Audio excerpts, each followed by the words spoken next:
अस्सलाम वालेकुम स्टूडेंट्स, मैं हूं मोहम्मद हाशिम हसन, आप लोगों को फिजिक्स पढ़ा रहा हूं। स्टूडेंट्स, प्रीवियस दो वीडियोस के अंदर हम फर्स्ट इक्वेशन ऑफ मोशन और सेकंड इक्वेशन ऑफ मोशन को डिराइव कर चुके हैं। आज हमने थर्ड इक्वेशन ऑफ मोशन को डिराइव करना है। Students, third equation of motion को डिराइव करने के लिए हम फ़र्ज़ करते हैं कि हमारे पास कोई एक बॉडी है जो यूनिफॉर्म एक्सेलरेशन से एक स्ट्रेट लाइन में मूव कर रही है। अगेन मैं रिपीट कर देता हूं कि स्ट्रेट लाइन मोशन के अंदर डिस्टेंस और डिस्प्लेसमेंट एक दूसरे के इक्वल होते हैं। इसलिए इस पूरी की पूरी वीडियो के अंदर अगर कहीं पे मैं डिस्टेंस या डिस्प्लेसमेंट का वर्ड इस्तेमाल करूं तो एक ही बात होगी। अब दोबारा सुने कि एक बॉडी है जो यूनिफॉर्म एक्सेलरेशन के साथ स्ट्रेट लाइन में मूव कर रही है और उसकी इनिशियल वेलोसिटी है vi। अब कुछ टाइम गुजरने के बाद उसकी वेलोसिटी चेंज होके vf हो जाती है और इस पूरे टाइम इंटरवल के अंदर जो बॉडी डिस्टेंस ट्रेवल करती है या डिस्प्लेसमेंट ट्रेवल करती है उसे हम बोल देते हैं s। अब स्टूडेंट्स, हमने इस्तेमाल करना है एक फार्मूला जो है distance is equal to average velocity multiply by time. ये फार्मूला हम पहले भी डिस्कस कर चुके हैं।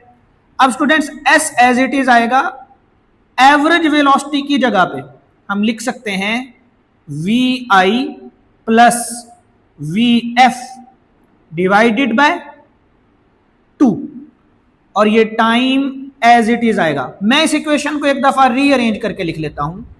s as it is vi plus vf लिखें या vf प्लस vi लिखें, एक ही बात है, divided by 2 and multiply by t। Students, इस इक्वेशन को हम इक्वेशन नंबर 1 बोल देते हैं। अब हमने इस्तेमाल करना है फर्स्ट इक्वेशन ऑफ मोशन का। स्टूडेंट्स, यहां पे लिखूंगा using first equation of motion, first equation of motion. क्या थी first equation of motion? vf is equal to vi plus at। अगर स्टूडेंट्स इस इक्वेशन में at को अलग किया जाए तो vi at के साथ ऐड हो रहा था, लेकिन vf वाली साइड पे आके vi हो जाएगा माइनस। इस इक्वेशन से स्टूडेंट्स हमने t की इक्वेशन को अलग करना है, तो ये a यहां पे मल्टीप्लाई हो रहा है t के साथ, इक्वेशन की दूसरी साइड पे जाके ये डिवाइड हो जाएगा, तो इस साइड पे t बचेगा, तो t इक्वल आ जाएगा vf minus vi, vf minus vi divided by a। इस इक्वेशन को बोल देते हैं इक्वेशन नंबर 2। अब स्टूडेंट्स, इक्वेशन नंबर 1 में जिधर t लिखा हुआ है उधर हम ये इक्वेशन पुट कर सकते हैं vf minus vi over a। तो देखें स्टूडेंट्स, जो इक्वेशन नंबर 1 है उसे अब हम किस तरह से लिख सकते हैं? s as it is, equal का sign as it is, vf plus vi divided by 2 as it is,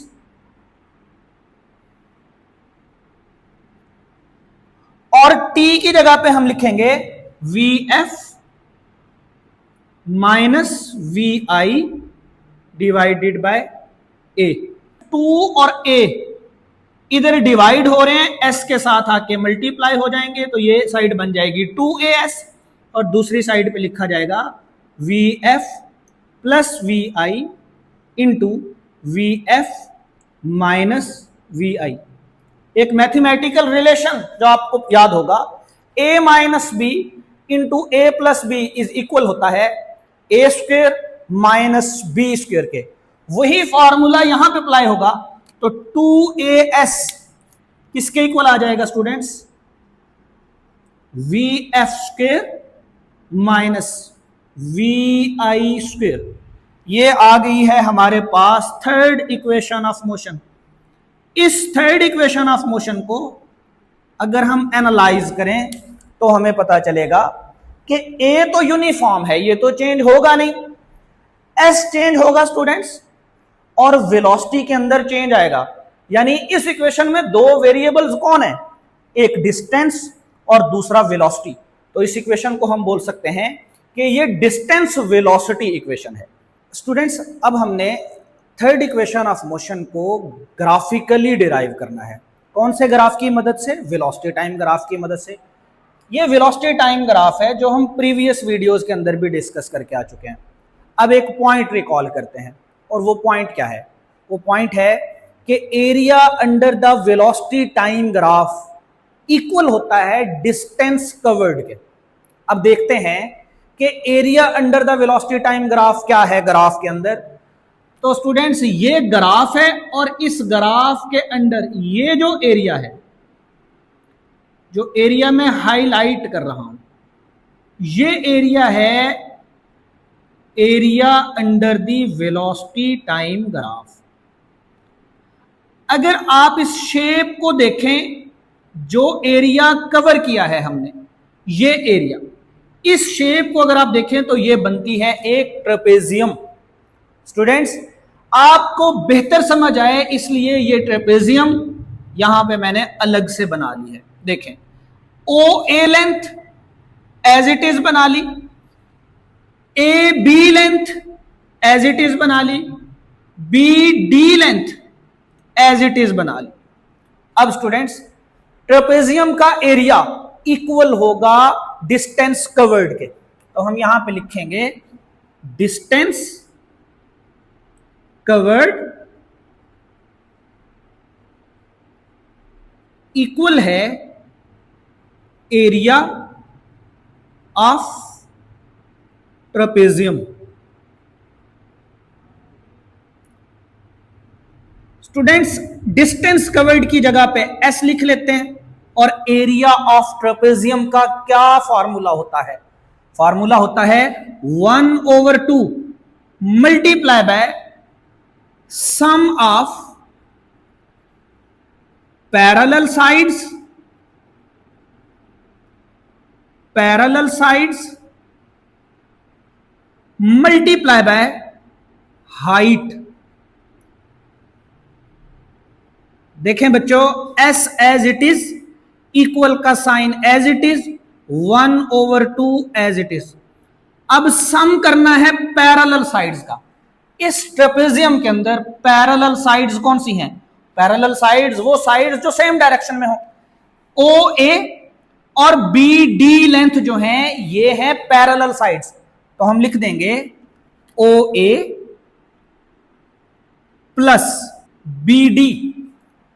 अब स्टूडेंट्स, हाइट से क्या मुराद है, हाइट, अगर आप हाइट को वर्टिकल लेंथ ही समझते हैं तो आप इस डायग्राम को 90 डिग्री पे एंटी क्लॉकवाइज रोटेट करें तो इस तरह की शेप आपको मिलेगी।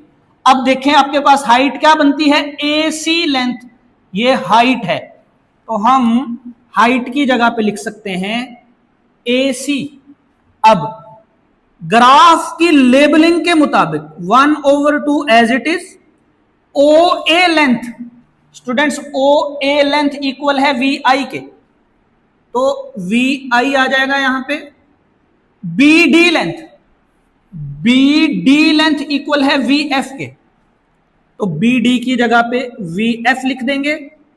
और ए सी स्टूडेंट्स किसके इक्वल है, ए सी लेंथ इक्वल है टाइम के, यानी यहां पे आ जाएगा टी। इस इक्वेशन को बोल देते हैं इक्वेशन नंबर 1। अब स्टूडेंट्स, अगेन हमने इस्तेमाल करना है फर्स्ट इक्वेशन ऑफ मोशन का। क्या थी फर्स्ट इक्वेशन ऑफ मोशन, हम यहां पे लिखेंगे using first equation of motion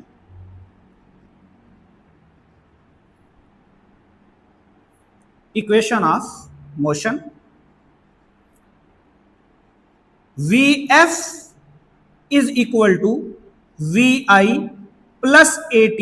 again यहां से AT को अलग कर लें तो AT इक्वल आ जाएगा Vf माइनस Vi के।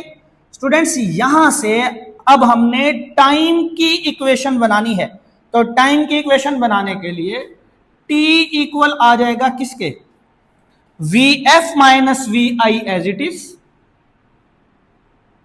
As it is divided by a multiply हो रहा है टाइम के साथ तो दूसरी साइड पे जाके डिवाइड हो जाएगा, इसे बोल देंगे इक्वेशन नंबर 2। अब स्टूडेंट्स इक्वेशन नंबर 2 को सिंपली इक्वेशन नंबर 1 में पुट कर दें। जिधर टी लिखा हुआ है उधर हम लिख देंगे V F minus we I over A. तो देखें एस आ गया एज इट इज, इक्वल का sign as it is, 1/2 as it is, V I plus V F को मैं लिख सकता हूं V F plus V I, और स्टूडेंट्स टी की जगह पे हमने क्या पुट करना है, we F minus we I over A, V F minus we I over A.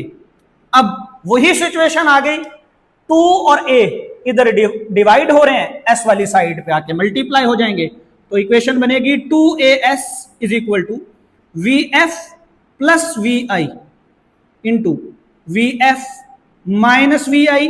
Again recall करें mathematical formula, a minus B into A plus B equal होता है किसके, a square minus B square के। वही formula यहां पे apply कर दें तो 2as इक्वल आ जाएगा v f square minus we i square. Student ये है थर्ड इक्वेशन ऑफ मोशन। अब हमने थर्ड इक्वेशन ऑफ मोशन को लिखना है।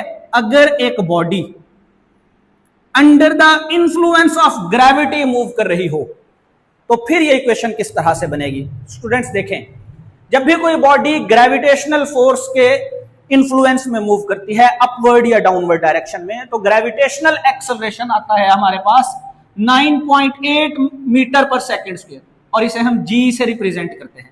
एक बात और आपको बता चुका हूं मैं प्रीवियस वीडियोस के अंदर, वो ये कि जब बॉडी डाउनवर्ड डायरेक्शन में मूव कर रही हो तो जी को हम पॉजिटिव लेंगे, और जब बॉडी अपवर्ड डायरेक्शन में मूव कर रही हो तो जी को हम नेगेटिव लेंगे। एक और पॉइंट है जो हमने याद रखना है, वो ये कि जब बॉडी डाउनवर्ड डायरेक्शन में मूव करे तो उसकी इनिशियल वेलोसिटी 0 होती है। उसकी वजह यह है स्टूडेंट्स कि जब भी किसी बॉडी को हम किसी हाइट से ड्रॉप करेंगे तो इनिशियली तो उसकी वेलोसिटी 0 ही होगी। इसीलिए जब भी डाउनवर्ड मोशन का जिक्र आए तो समझ जाएं इनिशियल वेलोसिटी की वैल्यू क्या है, 0। तो कंक्लूजन यह है कि डाउनवर्ड मोशन में g पॉजिटिव होता है और इनिशियल वेलोसिटी की वैल्यू 0 होती है। अब देखें स्टूडेंट्स, ये इक्वेशन जो थर्ड इक्वेशन ऑफ मोशन है ये क्या बनेगी डाउनवर्ड मोशन के लिए, ये 2 एज इट इज आएगा। a की जगह पे हम रिप्लेस कर देंगे g को, g लिख देंगे, s डिस्टेंस है तो s की जगह पे हाइट आएगा, h आ जाएगा, v f square as it is आएगा minus we I square as it is आएगा। लेकिन स्टूडेंट्स यहां पे जो वी आई है उसकी वैल्यू अगर आप 0 पुट कर दें तो हमारे पास इक्वेशन आ जाएगी 2gh is equal to we f square. ये थर्ड इक्वेशन ऑफ मोशन है। कब? जब बॉडी डाउनवर्ड डायरेक्शन में मूव कर रही हो। अब बात करते हैं अपवर्ड मोशन की। अपवर्ड मोशन में ग्रेविटेशनल एक्सेलरेशन नेगेटिव होता है। एक और बात याद रख लें कि अपवर्ड मोशन में फाइनल वेलोसिटी की वैल्यू 0 होती है। फाइनल वेलोसिटी की वैल्यू 0 होती है क्योंकि जब भी आप किसी बॉडी को किसी इनिशियल वेलोसिटी से अपवर्ड डायरेक्शन में थ्रो करेंगे तो वो अपनी मैक्सिमम हाइट पे जाके एक लम्हे के लिए रुकती है, तो उसकी फाइनल वेलोसिटी क्या हो जाएगी, 0। तो वी एस की जगह पे 0 पुट कर देना है। देखें 2 एज इट इज आएगा, ए की जगह पे स्टूडेंट्स हमने पुट करना है माइनस जी, तो माइनस जी, एस की जगह पे आ जाएगा एच इक्वल का sign as it is v f square as it is minus we i square as it is. देखें स्टूडेंट्स यहां पे वी एफ स्क्वेयर की वैल्यू तो 0 है, तो ये इसे हम यहां से मिटा देते हैं। क्या इक्वेशन बन गई, minus 2gh is equal to minus we i square, minus minus से कैंसिल होगा तो वी आई स्क्वेयर किसके इक्वल आ जाएगा, 2gh के। और ये equation third equation of motion है। लेकिन कब? जब स्टूडेंट्स कोई बॉडी अपवर्ड डायरेक्शन में मूव कर रही हो under the influence of gravity. अब इन इक्वेशंस की मदद से दो एमसीक्यूज को सॉल्व करते हैं। एक एमसीक्यू मैंने लिखा है डाउनवर्ड मोशन के लिए और दूसरा लिखा है अपवर्ड मोशन के लिए। स्टेटमेंट को समझें पहले एमसीक्यू की। अ स्टोन इज ड्रॉप्ड, इसका मतलब यह है कि डाउनवर्ड मोशन है। फ्रॉम रेस्ट, यह भी लिख दिया कि इनिशियल वेलोसिटी उसकी 0 है। From the top of a building of height आ गई 80 मीटर। फाइंड इट्स वेलोसिटी, हमने इसकी फाइनल वेलोसिटी कैलकुलेट करनी है। कब? Just before hitting the ground. देखें स्टूडेंट्स, डाउनवर्ड मोशन के लिए कौन सी इक्वेशन एप्लीकेबल होगी? 2gh is equal to we F square. मैं लिख सकता हूं V F square is equal to 2gh। यहां पे we F is equal to under root 2gh। अब वैल्यूज पुट करें students. V F as it is equal का sign as it is, square root as it is, 2 as it is, जी की जगह पे आ जाएगा 10, एच की जगह पे आ जाएगा 80। अब आप इस सबको मल्टीप्लाई करें, आंसर आएगा अंडर रूट 1600, और 1600 का जब आप स्क्वायर रूट लेंगे तो आंसर आएगा 40 मीटर पर सेकेंड। तो option C is correct, 40 metre per second. अब दूसरा एमसीक्यू देखें। दूसरे एमसीक्यू में a ball is thrown vertically upward, यानी अपवर्ड मोशन। तो ये इक्वेशन एप्लीकेबल होगी with a velocity of 20 metre per second. ये हमें इनिशियल वेलोसिटी मिल गई, maximum height it will reach, हमने इसकी मैक्सिमम हाइट कैलकुलेट करनी है। क्या फॉर्मूला है अपवर्ड मोशन के लिए? V i square is equal to 2gh। तो यहां पे लिखेंगे 2gh is equal to v i square, v i square. देखें स्टूडेंट्स, h को कैलकुलेट करना है तो h को अलग कर लें, वी आई स्क्वेयर, ये 2g इस साइड पे आके डिवाइड हो जाएगा। वैल्यूज पुट करें। वी आई की वैल्यू हमारे पास कितनी है? 20 मीटर पर सेकेंड। तो 20 का स्क्वायर लेंगे, डिवाइड कर देंगे 2 मल्टीप्लाई बाय 10, जी की वैल्यू 10 पुट कर दी है। 20 का स्क्वायर लें तो 400 डिवाइडेड बाय 10 मल्टीप्लाई बाय 2, 20, 0 से कट जाएगा, 40 डिवाइडेड बाय 2, आंसर आएगा 20 मीटर। यानी हाइट के लिए करेक्ट ऑप्शन क्या है? 20 मीटर। स्टूडेंट्स, इसी तरह के एमसीक्यूज आपने सॉल्व करने हैं। अब आई होप आपको थर्ड इक्वेशन ऑफ मोशन की अच्छे से समझ आ गई होगी। अब नेक्स्ट वीडियो में मिलेंगे, तब तक के लिए अल्लाह हाफिज।